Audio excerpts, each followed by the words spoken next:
Hi hi hello నమస్తే welcome to holistic Telugu channel. ఎలా ఉన్నారు? అందరూ బాగున్నారా? ఈరోజు రోలింగ్ కాంటాక్ట్ బేరింగ్స్లోనే ఇప్పటి వరకు మనం రిలయబిలిటీకి సంబంధించి ప్రాబ్లమ్స్ అయితే చేసాం కదా. ఇప్పుడు ఏంటంటే మనం ఆల్రెడీ స్టార్టింగ్ వీడియోలో ఇక్కడ బాల్ బేరింగ్ డైరెక్ట్ మెథడ్లో ఇండైరెక్ట్ మెథడ్లో అడిగినప్పుడు ఎలా చేయాలి, ఇండైరెక్ట్ మెథడ్లో ఇచ్చినప్పుడు మనం ఏ ప్రాసెస్లు చేయాలి అన్నది మనం తెలుసుకున్నాం కదా. అది ఒక్కసారి తెలుసుకుందాం అండి.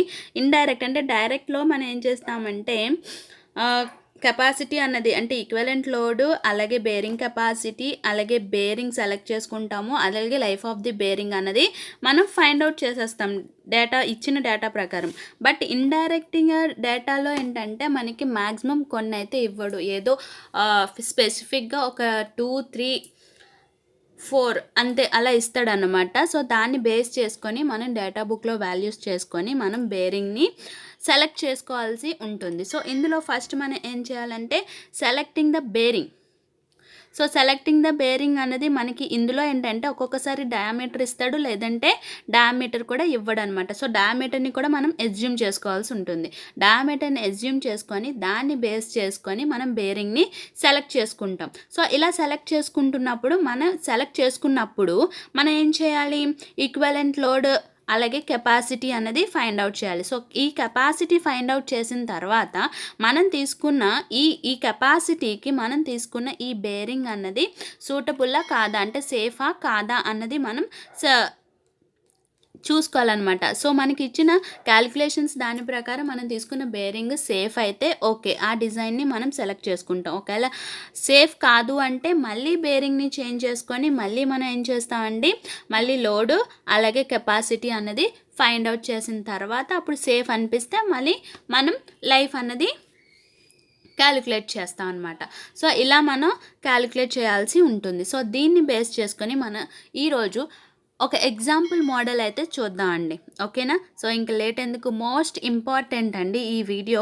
ఇది కనుక అర్థమైతే మీకు ఇంకా ఈ బేరింగ్స్లో ఎలాంటి ప్రాబ్లం అడిగినా కూడా మీరు చేయగలరు అనమాట, ఓకేనా. ఇంక లేట్ ఎందుకు స్టార్ట్ చేసేద్దామా.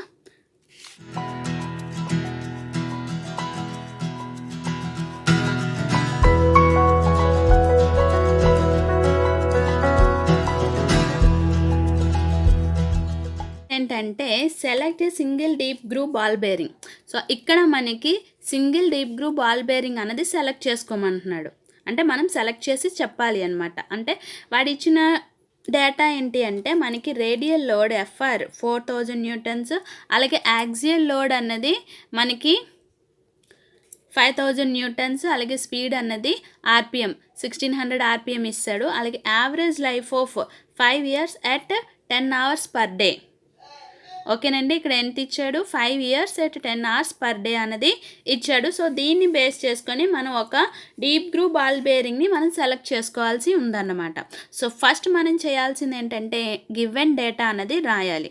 సో గివెన్ డేటా అంటే ఏంటండి, ఇక్కడ కూడా మీరు ఫుల్గా రాయాలి. ఎఫ్ఆర్ అంటే రేడియల్ లోడ్ 4000 న్యూటన్స్, అలాగే యాక్సియల్ ఆర్ థ్రస్ట్ లోడ్ అన్న యాక్సియల్ లోడ్ అన్న మనం ఎఫ్ఏ కిందనే మనం రాసుకుంటాం, ఓకేనా. So FA equal to 5000 newtons and RPM ఎంత ఇచ్చాడు మనకి, స్పీడ్ 1600.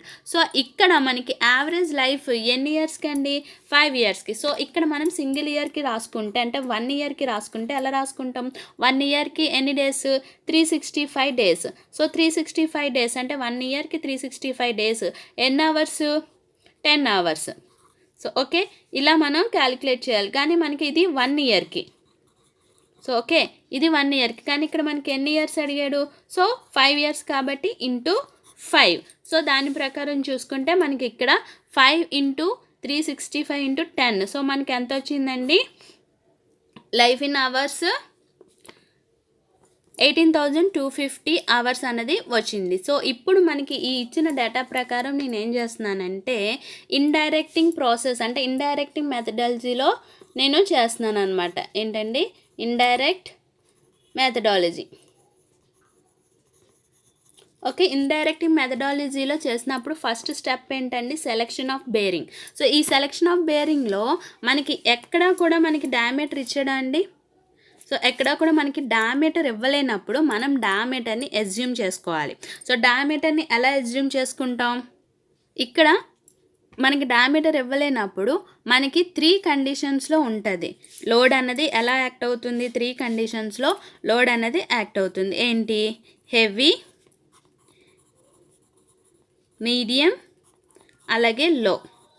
సో ఇక్కడ ఒక్కొక్కసారి మనకి ఎలా ఇస్తాడంటే హెవీ డ్యూటీ అని చెప్పేసి, లేకపోతే మీడియం లోడ్ యాక్టింగ్ అని చెప్పేసి, లేకపోతే లో అని చెప్పేసి ఒక్కొక్కసారి డేటాలో ఇస్తాడు. సో అలాంటప్పుడు మనం ఎస్యూమ్ చేసుకోవాలి. ఏదో ఒక హింట్ ఇచ్చాడు కదండి. సో ఆ హింట్ ప్రకారం మనం ఎలా తీసుకోవాలి అంటే, హెవీ కనుక ఇచ్చినట్టయితే మనకి 100 to 160 డయామీటర్ 100 to 160 మధ్యలో మనం ఎస్యూమ్ చేసుకోవాలి. అలాగే ఒకవేళ మీడియం అన్నారు అనుకోండి, మీడియం అంటే ఎలా ఉంటుంది? సో 30 to 180, ఓకే, లేదంటే 30 to 100. సో 30 to 100 అనమాట. సో 30 to 100 మధ్యలో మనం ఎక్కడైనా మీడియం అంటే కనుక ఎస్యూమ్ చేసుకుంటాం. ఇంకా లో అనేసరికి మనకి ఇంకేంటి ఉంటుంది? 100 to 60 mm డయామీటర్. సో ఈ 3 పాయింట్స్ అనేవి మనం గుర్తుపెట్టుకోవాలి. ఓకే, అంటే డేటాలో మనకి ఇక్కడ ఎక్కడా కూడా హెవీ అని మీడియం కానీ ఏమీ ఇవ్వలేదు కాబట్టి మనం జస్ట్ ఇక్కడ మీడియం లోడ్ యాక్టింగ్గా మనం తీసుకుంటాం. ఓకే, మీడియంలో కన్సిడర్ చేసుకుంటే మరీ లో అన్నది ఉండదు కదండి, ఎందుకంటే ఇక్కడ షాఫ్ట్ అలాగే బేరింగ్ ఉంటుంది కాబట్టి మరీ లో అయితే ఉండదు కాబట్టి మీడియం నేను కన్సిడర్ చేసుకుంటున్నాను. ఒకవేళ గివెన్ డేటాలో మీడియం కానీ హెవీ కానీ ఇస్తే మనం ఎలా అజ్యూమ్ చేసుకోవాలి? హెవీ అయితే 100 to 160, మీడియం అయితే 30 to 100, ఇన్ బిట్వీన్లోనే మనం తీసుకోవాలి. ఓకే, మరీ 30 తీసుకోకూడదు, మరీ 100 తీసుకోకూడదు. సో మనము ఇలా తీసుకోవాలంటే ఇన్ బిట్వీన్ 30 to 100 మధ్యలో మనం ఏదైనా వాల్యూస్ అనేవి తీసుకోవాలి. సో ఓకేనా, అర్థమైంది కదా? ఈ 3 పాయింట్స్ అనేవి మనం గుర్తుపెట్టుకోవాలి. So first selection of bearings కాబట్టి మనం దేన్ని బేస్ చేసుకొని మనం సెలెక్ట్ చేసుకుంటాం బేరింగ్ని? షాఫ్ట్ డయామీటర్ని, బేస్డ్ ఆన్ షాఫ్ట్ డయామీటర్. ఓకేనండి, షాఫ్ట్ డయామీటర్ని. కానీ ఇక్కడ డయామీటర్ అన్నది ఇవ్వలేనప్పుడు నేను ఎలా అజ్యూమ్ చేసుకుంటున్నాను? 30 to 180 mm for medium duty application. ఓకేనా, 30 to 180 mm for medium duty application అని నేను తీసుకుంటున్నాను. అంటే ఇన్ బిట్వీన్ మనం ఎక్కడి నుంచి ఎక్కడి వరకు తీసుకోవచ్చు? 30 to 100 మధ్యలోనే మనం తీసుకోవాలి. ఓకేనా, సో నేను ఇక్కడ ఏం చేస్తున్నానంటే 30 to 100 మధ్యలో నేను డయామీటర్ డీని నేను 40 mmగా నేను కన్సిడర్ చేసుకుంటున్నాను. ఓకే, 40 mm ఎక్కడుంది? మనం డేటా బుక్లో చూసుకోవాల్సి ఉంటుంది. So page number, so maximum ఇక్కడ ఏంటంటే మీడియం కాబట్టి 62 సిరీస్లోనే ఉంటుందండి. ఇక్కడ సిరీస్ అనేది ఉంటుంది 62 సిరీస్. ఓకే, 62 సిరీస్లో మనకి 40 mm డయామీటర్ ఎక్కడుంది? So diameter 40. So diameter 40 mm దగ్గర నేను తీసుకుంటున్నాను అనమాట. అంటే 40 mmని నేను తీసుకుంటున్నాను.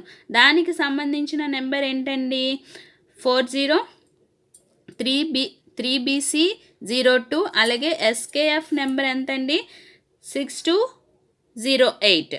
ఓకే, దానికి సంబంధించి డయామీటర్ 40, అవుటర్ డయామీటర్ 80, B ఏమో 18, R ఏమో 2. అలాగే స్టాటిక్ కెపాసిటీ వచ్చేసి మనకి 15,495, డైనమిక్ కెపాసిటీకి వచ్చేసరికి 22,165. సో ఓకే, ఇలా మనం ఈ నోటేషన్స్ని నోట్ చేసుకోవాలి. సో నేను దీన్ని కన్సిడర్ చేసుకుంటున్నాను కాబట్టి దీనికి సంబంధించిన డయాగ్రామ్ అనేది డ్రా చేయాలి. అలాగే DRBD. ఓకే, ఈ డయాగ్రామ్ అనేది డ్రా చేస్తారు. సో డ్రా చేసిన తర్వాత మనకి ఇక్కడ ఒక్కొక్కసారి మనకి ఇచ్చిన గివెన్ డేటాలో కేజీఎఫ్లో ఇస్తాడనమాట.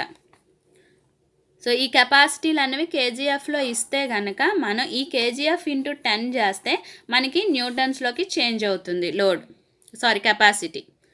ఓకేనా, so static capacity in terms of KGF యూనిట్లో ఇస్తే ఇంటూ 10 చేయాలి. ఇచ్చిన వాల్యూకి ఇంటూ 10 చేస్తే అది న్యూటన్స్లోకి చేంజ్ అవుతుంది. ఇది గుర్తుపెట్టుకోవాలి. అలాగే డయాగ్రామ్ అనేది కంపల్సరీగా మనం డ్రా చేయాలి. So next second step. So first స్టెప్లో ఏం చేసాం? Select the bearing. So bearing అనేది సెలెక్ట్ చేసుకున్నాము. ఎక్కడి నుంచి తీసుకున్నాము ఆ నెంబరు, అలాగే మొత్తం SKF సిరీస్ నెంబరు, నెక్స్ట్ ఏ సిరీస్లో తీసుకున్నాము అన్నది కూడా ఇక్కడ రాయాలండి. 62 సిరీస్ అని చెప్పేసి మనం మెన్షన్ చేయాలి. సో ఇలా మెన్షన్ చేసిన తర్వాత దానికి సంబంధించిన డైమెన్షన్స్ని మనం రాసుకుంటాం. For D, capital D, B, R. Okay, static capacity, dynamic capacity note చేసుకున్నాం. ఎలా చూడాలో చెప్పాను కదా. సో సెకండ్ స్టెప్ వచ్చేసరికి calculation of equivalent load. So calculation of equivalent load page number ఎక్కడుందండి?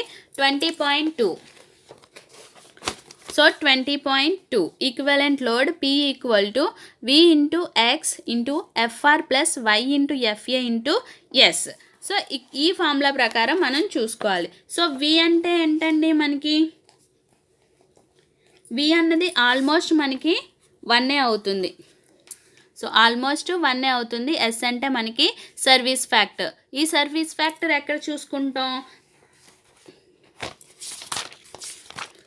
So table number 20.3 service factor S. So మనకి ఇక్కడ rotary machines with no impact, మనకి ఇక్కడ యూజ్ చేసేది రోటరీ మిషన్సే కాబట్టి మనకి ఇక్కడ సర్వీస్ ఫ్యాక్టర్ 1.1 to 1.5 మధ్యలో మనం తీసుకోవచ్చు, ఎజ్యూమ్ చేసుకోవచ్చు. సో నేను ఇక్కడ ఏం తీసుకుంటున్నానంటే మ్యాక్సిమం వాల్యూ అన్నది నేను తీసుకుంటున్నాను. ఓకేనా, సర్వీస్ ఫ్యాక్టర్ అన్నది మ్యాక్సిమం వాల్యూ అంటే 1.5ని నేను కన్సిడర్ చేసుకుంటున్నాను. అంటే మ్యాక్సిమం దగ్గర మనకి ఈక్వలెంట్ లోడ్ తీసుకుంటే ఎలా వస్తుంది అన్నది నేను చెక్ చేద్దాం అనుకుంటున్నాను అనమాట. సో మ్యాక్సిమం తీసుకున్నాను. అలాగే మనకి FR, FE అన్నది వచ్చేసింది. మనం ఇంకే వాల్యూస్ ఫైండ్ అవుట్ చేయాలి. ఎక్స్ వాల్యూ, Y వాల్యూ అనేది ఫైండ్ అవుట్ చేయాలి. ఈ ఎక్స్ వాల్యూ, Y వాల్యూ ఎక్కడి నుంచి వస్తాయి? మనకి ఇక్కడే డేటా బుక్లోనే మనకి ఇక్కడ ఇచ్చారు. So XY radial and axial load factors refers table 20.5. So 20.5లో మనం తీసుకోవాలి. Page number 20.8. సో ఇక్కడ డీప్ గ్రూవ్కి మనం తీసుకుంటున్నాం కాబట్టి సిరీస్ 60, 62, 63, 64కి కూడా మనం ఈ వాల్యూస్నే మనం కన్సిడర్ చేసుకోవాలి. ఇక్కడ మనకి 2 కండిషన్స్ ఉన్నాయి. FA/FR less than or equal to E, అలాగే FA/CO. ఈ 2 వాల్యూస్ని కూడా మనం కన్సిడర్ చేసుకొని మనకు వచ్చిన దాన్ని బట్టి వాల్యూస్ని తీసుకోవాలి. ఓకే కదా. సో ఫస్ట్ మనం చూద్దాం అసలు ఏ వాల్యూస్ ఎలా వస్తాయి అన్నది మనం చూద్దాం. సో ఇక్కడ నెక్స్ట్ ఈ స్టెప్ తర్వాత from data book table 20.5 equivalent bearing load. So దీని దగ్గర నుంచి మనం తీసుకున్నాం. ఎలాగా FA/FR greater than or equal to E అవ్వాలి. సో అది అవుతుందా లేదా, కండిషన్ అవుతుందా లేదా అన్నది చెక్ చేయాలి. అలాగే FA/CO ఈ 2 కండిషన్స్లో మనం క్యాలిక్యులేట్ చేయాలి. సో 5000/4000 చేస్తే 1.25. సో 1.25 అన్నది ఈ వాల్యూ ఎక్కడుందండి? ఈ వాల్యూ 1 లాస్ట్ వాల్యూ 0.44, కానీ మనకు వచ్చింది ఎంతండి? 1.25. అంటే లెస్ దానా గ్రేటర్ దానా? సో గ్రేటర్ దాన్, అంటే గ్రేటర్ దాన్ ఈ కాబట్టి మనం ఈ వాల్యూస్ని కన్సిడర్ చేసుకోవాలి. ఒక కండిషన్ తెలిసింది. సో సెకండ్ కండిషన్ ఏంటండి? FA/CO అన్నది చేయాలి. సో FA/CO చేస్తే మనకి ఎంత వచ్చిందండి? 0.322 అన్నది వచ్చింది. సో 0.322. సో 0.25 మనకి ఇక్కడ 0.3 అంటే ఇన్ బిట్వీన్ దీంట్లో ఉంటుంది కాబట్టి మనం దీన్ని కన్సిడర్ చేసుకుందాం. ఓకే, దీన్ని కన్సిడర్ చేసుకున్నప్పుడు ఎక్స్ వాల్యూ ఏమవుతుందండి? 0.56 అన్నది అవుతుంది. సో ఓకే, ఎక్స్ వాల్యూ 0.56, కానీ మనకి ఇక్కడ Y value, so Y value మనకి ఇక్కడ ఏంటంటే మరి 0.25 మనకి ఇక్కడ వచ్చింది 0.3 కాబట్టి నేను కొంచెం దీనికి కొంచెం తగ్గిస్తున్నాను అనమాట వాల్యూని. సో 1.15 కింద నేను తీసుకుంటున్నాను వాల్యూని. ఓకేనా. సో 1.15. సో Y వాల్యూ మనకి తెలిసింది. So X value, Y value అన్నది మనకి తెలిసినప్పుడు మనం ఏం చేస్తామండి? లోడ్ ఈక్వలెంట్ లోడ్లో మనం వేస్తాం. సో ఇక్కడ మనకి V ఈక్వల్ టు 1 కాబట్టి 4000 ఇంటూ X వాల్యూ ఎంత? 0.56. అలాగే 1.155, అదే Y అంటే 1.15 ఇంటూ మనకి ఇక్కడ FA అంటే 5000 ఇంటూ మనకి ఈ సర్వీస్ ఫ్యాక్టర్ అన్నది వేసుకుంటాం. సో వేసి క్యాలిక్యులేట్ చేయగా మనకి P అన్నది ఎంత వస్తుందండి? 11985 న్యూటన్స్ అన్నది వచ్చింది. సో మనకి P వచ్చింది. సో ఇప్పుడు మనం ఏం చేయాలి? థర్డ్ స్టెప్కి వచ్చాం. So checking bearing capacity. ఏంటండి చెకింగ్ బేరింగ్ కెపాసిటీ అన్నది మనం చూడాలి. From data book graph number 20.3. So graph number 20.3 అంటే చూడండి, మనకి ఆల్రెడీ గ్రాఫ్స్ ఉంటాయని నేను ఎక్స్ప్లెనేషన్ ఇచ్చాను. So how to use data book అని చెప్పేసి మనకి ఓన్లీ ఫర్ బేరింగ్స్కి. సో ఇదేంటంటే page number 20.11. So diagram number figure number 20.3. Okay, ఇది బాల్ బేరింగ్స్కి. సో ఇక్కడ మనకి ఎక్స్ దాంట్లో మనకి ఆర్పిఎం ఉంది, సో వై దాంట్లో లైఫ్ ఇన్ అవర్స్ అన్నది ఉంది. సో మనకి ఆర్పిఎం తెలుసు, లైఫ్ ఇన్ అవర్స్ తెలుసు. సో లైఫ్ ఇన్ అవర్స్ మనకి ఎంత వచ్చిందండి? లైఫ్ ఇన్ అవర్స్ మనం ఫస్ట్లో క్యాలిక్యులేట్ చేసాం కదా 5 ఇయర్స్కి. సో అది 18,250. సో 1600. సో 18,250 అంటే మనకి నియర్ టు 20,000 ఉంటుంది. సో ఇక్కడ సో 1600 అంటే ఇక్కడ. సో 1600 18 ఎక్కడ మీట్ అవుతుందండి? ఇక్కడ 12.4 దగ్గర మనకి మీట్ అవుతుంది పాయింట్. సో మీరు ఒకసారి చెక్ చేయండి, 12.4 దగ్గర మనకి మీట్ అవుతుంది. సో నేను ఇదేంటి, ఈ గ్రాఫ్లో ఇక్కడ మల్టిపుల్ లైన్స్ ఉన్నాయి కదా, ఈ మల్టిపుల్ లైన్స్ ఏం చూపిస్తుంది మనకి? లోడింగ్ రేషియో అంటే C/Pని చూపిస్తుంది. సో మనకి C/P రేషియో ఎంత వచ్చిందండి? మనకి 12.4 అనేది వచ్చింది. So C/P equal to 12.4. So మనకి P వాల్యూ తెలుసు కాబట్టి C ఈక్వల్ టు ఏమవుతుంది? 12.4 ఇంటూ 11,985. సో క్యాలిక్యులేట్ చేస్తే మనకి 1,48,614 వచ్చింది. సో మనకి యాక్చువల్లీ C వాల్యూ ఎంత? 22,800, కానీ మనకి క్యాలిక్యులేట్ చేస్తే వచ్చింది ఎంత? 1 lakhలో వచ్చింది. సో మనకి ఈ C వాల్యూ ఎంత వచ్చిందండి? మనకు ఉండాల్సిన వాల్యూ కన్నా చాలా ఎక్కువ ఉంది. కాబట్టి ఇదేమవుతుంది? సూట్ అవ్వదు, సేఫ్ కాదు ఇది. మనం సెలెక్ట్ చేసుకున్న బేరింగ్ అన్నది మనకి వచ్చిన కండిషన్కి సేఫ్ కాదు. సో ఒకవేళ ఇక్కడ 22,800 కాబట్టి మనకి ఇక్కడ ఒకవేళ 20,000 వచ్చినా కూడా ఇది సేఫే అవుతుంది. ఓకేనా? సో 20,000 వచ్చినా కూడా మనకి ఇది సేఫే అవుతుంది. కానీ ఇక్కడ 1,48,614 వచ్చింది కాబట్టి ఇది సేఫ్ కాదు. సో సేఫ్ కాదు అన్నప్పుడు మనం ఇంకేం చేస్తామండి? Changing the selected bearing. So మనం కింద దాంట్లో మనం ఎక్కడ చూసుకున్నాం? 62 సిరీస్లో తీసుకున్నాం. ఇప్పుడు ఏం చేద్దాం? 63 సిరీస్లో తీసుకుందాం. 63 సిరీస్ అంటే మనకి నెక్స్ట్ పక్కనే ఉంటుంది 63 సిరీస్. సో 63 సిరీస్, ఓకే, 63 సిరీస్లో మనకి ఎంత వచ్చిందండి? 1,48,000 కదా. సో 1,48,000 ఎక్కడుంది చూద్దాం. 1,48,52, 57. ఎందుకంటే నేను ఇక్కడ ఎలా ఆలోచిస్తున్నానంటే, నేను 22,000 తీసుకున్నప్పుడే నాకు 1 lakh వచ్చిందంటే నేను ఇక్కడ 17 తీసుకుంటున్నాను. ఓకే, 17,000 అన్నది తీసుకుంటున్నాను. సారీ, 1,73,000 అన్నది తీసుకుంటున్నాను. ఎందుకంటే 22,000 దగ్గర ల్యాకుల్లో వచ్చిందంటే మనకి ఇక్కడ 1,40,000 కాస్త 1,73,000 ఇంకా ఇంక్రీజ్ అవ్వచ్చేమో క్యాలిక్యులేట్ చేసుకుంటున్నప్పుడు. సో కాబట్టి నేను దీన్ని కన్సిడర్ చేసుకుంటున్నాను 63. ఎందుకంటే కొంచెం ఎక్కువ తీసుకుంటే మనకి క్యాలిక్యులేషన్ చేసినప్పుడు క్యాలిక్యులేషన్స్లో ఎక్కువ వచ్చినా కూడా మనకి ఇది కొంచెం సేఫ్ అవ్వచ్చు కదా, ఆ ఛాన్స్ ఉంది కదా అని చెప్పేసి నేను ఇది తీసుకుంటున్నాను. దీని డయామీటర్ ఎంతండి? 130 డయామీటర్. ఓకేనా, 130 డయామీటర్ అంటే మనకి వచ్చిన ఈ వాల్యూని బట్టి 1,48,000 అంటే మనకి మోస్ట్లీ ఈక్వల్ టు 1,50,000. సో ఇక్కడ 1,50,000 కన్నా నేను ఇంకో ఎక్స్ట్రాగా నేను కొంచెం తీసుకుంటున్నాను అనమాట. దానికి సంబంధించి ఎస్కేఎఫ్ నెంబర్ 6326 63 సిరీస్లో డయామీటర్ 130 mm దగ్గర నేను తీసుకున్నాను. ఓకే, దానికి సంబంధించిన సిఓ వాల్యూ ఏమొచ్చింది? 1,91,230 న్యూటన్స్. అలాగే సి వాల్యూ 1,73,518 న్యూటన్స్. సో మళ్ళీ మనం ఇప్పుడు ఏం చేస్తాము? మళ్ళీ FA/CA చేస్తాం. ఎందుకంటే FA/FR అన్నది చేంజ్ అవ్వదు. సో 1.25 ఉంటుంది అది FA/FR అన్నది. సో FA/CO చేస్తే మనకి ఎంత వచ్చిందండి? వాల్యూ 0.026. మళ్ళీ మనం ఏం చేస్తాం? మళ్ళీ టేబుల్ దగ్గరికి వెళ్తాం. ఓకే, పేజ్ నెంబర్ 20.8 మనకి FA/CO ఎంత వచ్చింది? 0.025 కదా వచ్చింది. So X value 0.56. So Y value ఎంతండి? 2 ఉంటుంది. సో Y వాల్యూ 2 తీసుకుంటాం. Okay, Y value 2. సో మళ్ళీ మనం ఏం చేస్తాం, లోడ్ని క్యాలిక్యులేట్ చేస్తాం. P = 0.56 into 4000 plus 2 into 5000 into మనకి ఇక్కడ ఈ సర్వీస్ ఫ్యాక్టర్ ఏదైతే ఉందో అక్కడ మనం మ్యాక్సిమం తీసుకున్నాం కదండి, ఇక్కడ నేను మినిమం తీసుకుంటున్నాను అనమాట. అంటే 1.1గా నేను కన్సిడర్ చేసుకుంటున్నాను. ఓకేనా. సో 1.1గా కన్సిడర్ చేసుకుంటున్నప్పుడు మనకి ఎంత వచ్చింది, 13,464 న్యూటన్స్ అనేది వచ్చింది. సో మళ్ళీ మనం ఏం చేస్తాం, C/B వాల్యూ ఎంత వచ్చింది, 12.4. సో C వాల్యూ ఎంత వచ్చిందండి మనకి, 12.4 ఇంటూ 13464. సో క్యాలిక్యులేట్ చేస్తే మనకి ఇక్కడ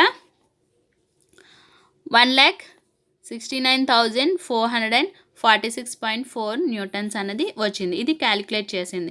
మనకి యాక్చువల్గా తీసుకున్న ఎంత వచ్చింది, మనం ఎంత C తీసుకున్నాము, 1,73,000 తీసుకున్నాము. ఇక్కడ 1,69,000 అంటే నియర్లీ 1,70,000 అన్నది వచ్చింది. సో దీనికన్నా ఇదేంటి, మనం క్యాలిక్యులేట్ చేసిన కన్నా మనం కన్సిడర్ చేసుకున్న వాల్యూ అన్నది ఎక్కువ ఉంది కాబట్టి ఈ డిజైన్ అన్నది సేఫ్. అంటే దీన్ని మనం సెలెక్ట్ చేసుకోవచ్చు, అంటే రిఫర్ చేయొచ్చు. అంటే మనకి ఈ SKF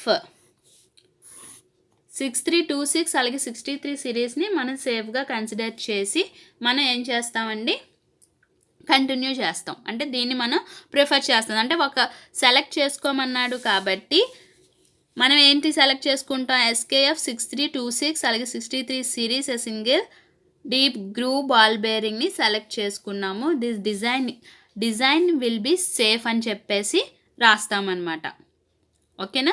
అలా రాసిన తర్వాత ఇక్కడ వరకు ఏంటంటే నార్మల్గా ఉంటుంది. ఓకే.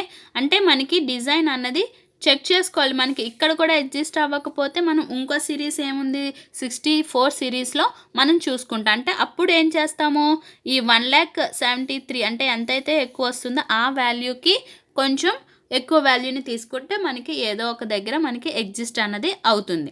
సో దీనికి కూడా మనకి ఒక్కొక్కసారి రిలయబిలిటీ అన్నది ఇస్తాడు. సో రిలయబిలిటీ ఇస్తే ఎలా క్యాలిక్యులేట్ చేయాలో మనం ఆల్రెడీ నేర్చుకున్నాం కదండి రిలయబిలిటీ ఇచ్చినప్పుడు. సో అలా మనం రిలయబిలిటీ అన్నది మనం ఫైండ్ అవుట్ చేస్తాము. అలాగే లైఫ్ కూడా మనం ఫైండ్ అవుట్ చేస్తాం. దీంతో మనకి డిజైనింగ్ అంటే ఒక డిజైన్ అన్నది ఎలా తీసుకోవాలి అనేది దీని ప్రకారం చూసుకుంటే సరిపోతుంది. ఇదేంటండి ఇండైరెక్ట్ మెథడాలజీ అనమాట. అంటే ఇండైరెక్ట్గా అడిగినప్పుడు జస్ట్ ఒక 4 నోన్స్ ఇచ్చేసి రిమైనింగ్ అంతా సెలెక్ట్, అంటే ఒక బాల్ బేరింగ్ని సెలెక్ట్ చేసుకోమంటే ఈ ప్రాసెస్లో మీరు చేయాల్సి ఉంటుంది. ఓకేనా. సో దీంట్లో కూడా ఒక్కొక్కసారి మనకి రిలయబిలిటీ కనుక ఇచ్చినట్టయితే మనం ఆల్రెడీ 2 సమ్స్ చేసాం కదా రిలయబిలిటీ ఇచ్చినప్పుడు.